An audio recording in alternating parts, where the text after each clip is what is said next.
5 তারিখে যে press conference হলো সেখানে কিন্তু শিক্ষার্থীদের কোনো রিপ্রেজেন্টেশন ছিল না, কিংবা আমাদেরও কোনো কিন্তু রিপ্রেজেন্টেশন ছিল না। শুধুমাত্র আমাদের একজন অধ্যাপক ছিলেন যিনি আমাদের সাথে 6 তারিখেও যুক্ত ছিলেন, প্রফেসর আসিফ নজরুল। কিন্তু আমি পরে নাহিদের সাথে যখন এটা নিয়ে আলাপ হচ্ছিল যে তোমরা জানতে কিনা এই প্রেস কনফারেন্স ইস্যু, নাহিদ তখন বললো না, আমাদেরকে তো কিছু জানানো হয়নি। কিন্তু পরবর্তীতে জানানো হয় হয়তো মিডিয়া কিংবা অন্যান্য কারণে, যেহেতু এটা একটা বড় ইস্যু হয়ে দাঁড়ায়, এবং সেই সুবাদেই কিন্তু আমরা 6 তারিখে বঙ্গভবনে যাই, যেটা আপনিও জানেন পুরো ঘটনাটা। কিন্তু যেটা খুব ইন্টারেস্টিং, যে মানে আমার কাছে এটাই খুব অদ্ভুত লেগেছে যে তারেক রহমানের সাথে তারা যে বসেছে, কিংবা অন্যান্য রাজনৈতিক নেতৃবৃন্দের সাথে যে বসেছে, ওই বিষয়গুলো কিন্তু আমাদের সাথে কখনোই যারা শিক্ষার্থী নেতৃবৃন্দ ছিল তারা কিন্তু আলাপ করেন। কারণটা কি? তারা খুব সিলেক্টিভ ছিল, না বলার কারণ সিলেক্টিভ ছিল। আমার কাছে মনে হয় যে ওদের হয়তোবা কোনো রাজনৈতিক আনুগত্য কোথাও ছিল,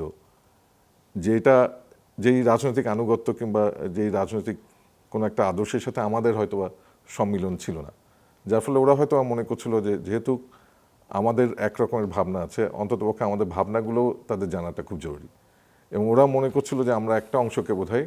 রিপ্রেজেন্ট করি। কিন্তু ওরা একটা সামগ্রিকতার দৃষ্টিভঙ্গি থেকে এটা কিন্তু দেখেনি, এবং দেখেনি বলেই আমার কাছে মনে হয় যখন এই ইন্টারিম গভর্নমেন্টের ক্যাবিনেট ফর্মড হলো, তখন কাকে কীভাবে পিক করা হলো সেই বিষয়টা আসলে স্পষ্ট ছিল না। ইভেন হয়তোবা কখনো কখনো কেউ বলছে যে কোনো একজনের অনেক বেশি আধিপত্য ছিল এই নামগুলো নির্বাচনের ক্ষেত্রে, এবং এই নামগুলো নির্বাচনের ক্ষেত্রে এক ধরনের গোষ্ঠী স্বার্থ কিংবা কে আমার পরিচিত, কে থাকলে আমার জন্য সুবিধা হয়, সামগ্রিকভাবে আমাদের দেশ যে একটা ক্রান্তিকাল, এবং এই কালটাকে অতিক্রম খুব স্থিতিশীলভাবে অতিক্রম করা কিংবা মানুষের আকাঙ্ক্ষা পূরণ করা সাপেক্ষে যে এই ক্রান্তিকালটা অতিক্রম করার জন্য যেই ধরনের মানসিক কিংবা যেই ধরনের মনোজাগতিক অবস্থান দরকার ছিল, আমার কাছে মনে হয় সেই প্রক্রিয়া কতটুকু আপনার দেখার সুযোগ হলো, যে উপদেষ্টাদের বাছাই করার যে প্রক্রিয়া? কারণ এরপরে তো অনেকেই বলেছেন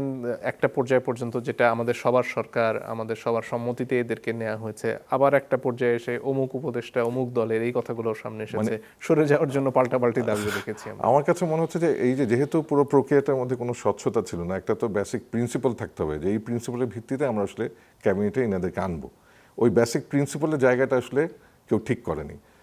দেখা গেছে প্রফেসর ইউনূস যখন আসলেন, উনার লোকজনকে তাকে আনলেন, কিংবা ওইখানে এক ধরনের রাজনৈতিক মতাদর্শের আছেন, তারা চিন্তা করলেন আমার মতাদর্শের কে আছে তাদেরকে আনি, কিংবা আরেকজন মনে করছেন আমার একই এনজিওতে কাজ করি তাকে আনলে বোধহয় ভালো হয়। এই ধরনের একটা মানে আমার কাছে মনে হচ্ছে দর কষাকষির সম্মিলন হয়েছে। কিন্তু সত্যিকার অর্থে এরকম একটা ক্রান্তিকালে যেরকম একটা মানে দেশপ্রেম, আমি যদি এই শব্দটাকে খুব সহজভাবে বলি, ওই দেশপ্রেমের জায়গা থেকে যেই ধরনের আসলে একটা প্রক্রিয়ার মধ্য দিয়ে যাওয়া উচিত ছিল, বিশেষ করে একটা জেনারেল প্রিন্সিপালের উপর ভিত্তি করে যেটা হওয়া কথা ছিল, সেরকমটা কিন্তু আসলে হয়নি। যার ফলে এবং আমরা পরবর্তীতে যে আমরা ক্যাবিনেটের পারফরমেন্সও দেখেছি, সেটা কিন্তু খুব মিশ্র পারফরমেন্স। এবং সবচেয়ে বড় ব্যাপার হচ্ছে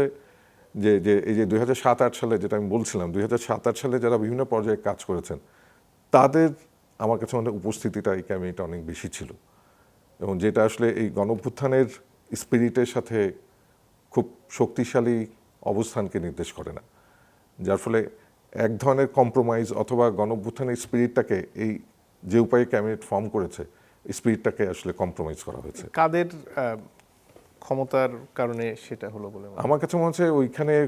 অনেকগুলো মানে স্বার্থের সম্মিলন হয়েছে। একদিকে হচ্ছে আর্মড ফোর্সেসের, তাদের তো নিজস্ব পছন্দ নিশ্চয় ছিল, আমাদের যিনি চিফ অ্যাডভাইজার হলেন ওনারও নিজস্ব পছন্দ ছিল, এবং ওই সময় সবচেয়ে যিনি বেশি প্রভাব বিস্তার করেছিলেন, বিশেষ করে আমাদের যিনি অধ্যাপক, সম্মানিত অধ্যাপক আসিফ নজরুল, ওনার প্রভাবটাও কাজ করেছে। এবং বিশেষ করে প্রফেসর ইউনূসের সাথে ওই মুহূর্তে ওনার যে সম্পর্কটা আমার কাছে মনে হচ্ছে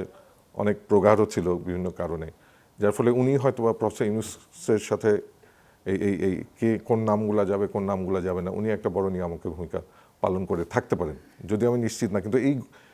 এই আলাপগুলা কিন্তু সত্যিকার অর্থে কেউ বলছে না, এবং আমি আশা করেছিলাম যে বিশেষ করে যারা শিক্ষার্থী নেতৃবৃন্দ আছে তারাও স্পষ্ট করে বলবেন যে আসলে এই ঘটনাগুলো কীভাবে ঘটেছে, তারাও কিন্তু খুব স্পষ্ট করে বলেন, বিকজ ওরাও কিন্তু নিজস্ব হিসাব নিকাশের মধ্যে ঢুকে গেছে এবং একটা রাজনৈতিক উদ্দেশ্য কিংবা লক্ষ্য থেকে, যার ফলে সত্যিকার অর্থে জনগণকে রিপ্রেজেন্ট করা কিংবা এই মুভমেন্টের কিংবা এই আপরাইজিংয়ের স্পিরিটটাকে রিপ্রেজেন্ট করার জন্য যেই ধরনের মানুষের উপস্থিতি দরকার ছিল,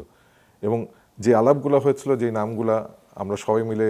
ইনফ্যাক্ট এই শিক্ষার্থী নেতৃবৃন্দদের সাথে বসেও কিন্তু আমরা বেশ কিছু নাম, কিন্তু সেই নামগুলো কিন্তু শেষ পর্যন্ত আর আসেনি যখন চূড়ান্ত হয়েছে। এই মুহূর্তে তো নির্বাচনের পরে দুটো বড় শক্তি বিএনপি ক্ষমতায়, জামাত এবং তাদের জোটের যারা সঙ্গী তারা বিরোধী দলে, এই দুটো শক্তি সে সময় খুবই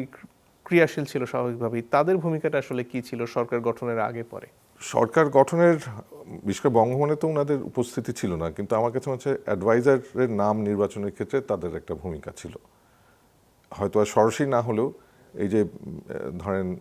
সেনা কর্তৃপক্ষ, প্রফেসর ইউনূস, শিক্ষার্থী, তাদের মাধ্যমে হয়তোবা এই নামগুলো তাদের মানে প্রস্তাবিত নামগুলো এসছে, তার মধ্য দিয়ে হয়তোবা পিক করা হয়েছে যখন দেখা যাচ্ছে কার সাথে কার স্বার্থের সম্মিলন ঘটছে। তার মানে দেশের স্বার্থের জায়গায় অনেক ক্ষেত্রেই এই ক্ষেত্রে ব্যক্তিগত স্বার্থগুলো খুব গুরুত্বপূর্ণ হয়ে গেছিল, এবং ওটাই আমি বলছিলাম যে এর মধ্য দিয়ে আসলে জুলাই স্পিরিটটা শেষ পর্যন্ত আসলে কম্প্রোমাইজড হয়েছে।